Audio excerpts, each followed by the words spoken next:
Now in this video, we want to look at empirical formula and molecular formula. Now molecular formula uses atomic symbols to show the number and type of atoms in a molecule. Molecular formula uses symbols to show the number and type of atoms in the molecule. Empirical formula, on the other hand, shows the simplest whole number ratio of atoms in a compound. Now, so the example I'm using here is ethane, which is a C2H6 compound. The molecular formula of ethane is C2H6. The empirical formula for this will be CH3. CH3. Another example is hexane. The molecular formula will be C6H12 and the empirical formula will be CH2. CH2. So you realize that the empirical formula is the simplest whole number ratio of the atoms in the compound. Now we got these examples here. We got C2H2O2. The empirical formula will be CH2O. Now how did we get that? We got there by dividing the subscript of each atom by 2. So if you divide 2 by 2 for carbon, you will get 1.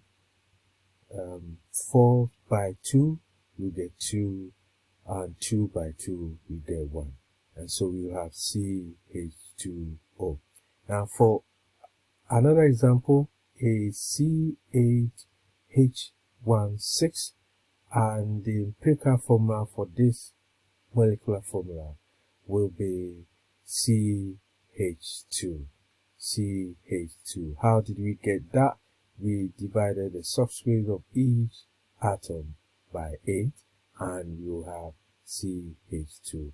Last example, C4H10, and if we divide the subscript by 2, you have the empirical formula to be C2H5. C2H5. So again, the empirical formula shows the simplest whole number ratio of the atoms in a compound. Now, what's happened is that there are occasions when the molecular formula again is the simplest whole number ratio, so we cannot simplify it further. And in that case, the molecular formula is also the empirical formula. A good example is carbon dioxide, CO2.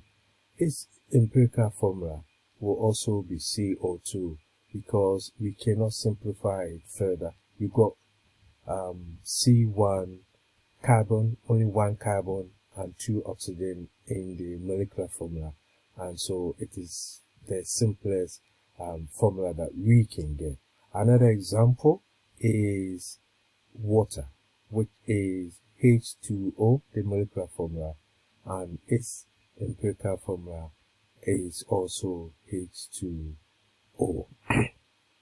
Now, there are occasions when we'll be given the masses of the atoms in a compound, and we'll be required to determine the empirical formula using the masses. It does tend to come in GCSE. Now, what are we going to do if you get questions like that? What I will suggest is that it's best to use table to do the calculation. What you will need to do is to draw a table with the elements in the compound on top of the table. So let's have a look at this example. Calculate the empirical formula of sodium oxide when there is 9.2 of sodium and 3.2 grams of oxygen. The AR is Na equals to and O is 16. The AR, which is the relative atomic masses of the elements in the compound, will always be given to you. Now, like I said, you approach this type of question with the table. It is easy to do that because when you are making a mistake, you'll be able to identify. So the first thing you do is to draw a table with the elements in the compound on top. Okay, so let's look at our question. The elements in this question is sodium. We have that here on top here, and oxygen. The next row will be the masses of the elements, the given masses. Now here we got sodium, we were given 9.2 grams, oxygen, we were given 3.2 grams. And followed up with the next row will be the relative atomic masses, or the AR. The AR for sodium is 23 and that of oxygen is 16. The next row will be the mass, the given mass divided by the AR. So let's go ahead. For sodium, the given mass is 9.2 and the AR is 23. So you divide the 9.2, which is the given mass, by the AR 23, you will have 0.4 for sodium. Now let's look at oxygen. Oxygen, we were given the mass as 3.2, divide that by the AR, which is 16, and we will have 0.2. Now, the next step is to divide the answers you got in step 3 by the smallest answer. Okay, so let's look at the answers we got. We got 0.2, 0.4, and 0.2. Which of them is the smallest? I guess it's 0.2. Okay, so let's go ahead and divide the answers.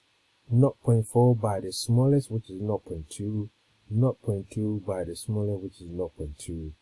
If you do that for sodium, 0.4 divided by 0.2, you have 2, and that of oxygen will be 1. And therefore, our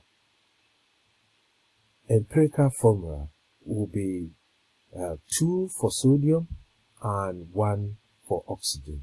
And so we have Na2 0 as the empirical formula of this sodium oxide.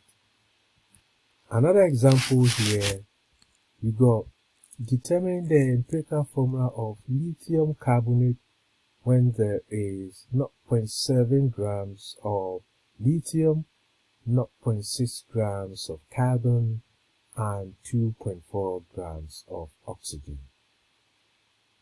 Relative atomic masses, lithium is 7, carbon is 12, and oxygen is 16. And so you can pause the video and have a go at this question. Feel free to pause the video and have a go at this question.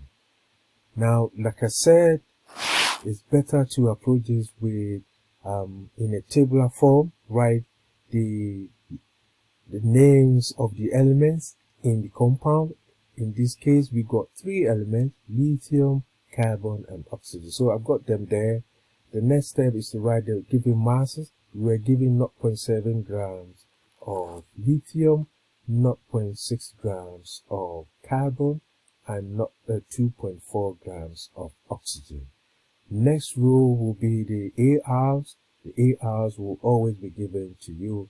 Even if it's not given to you, you can always find them on the periodic table. So the AR for lithium is 7, the AR for carbon is 12, and that of oxygen is 16.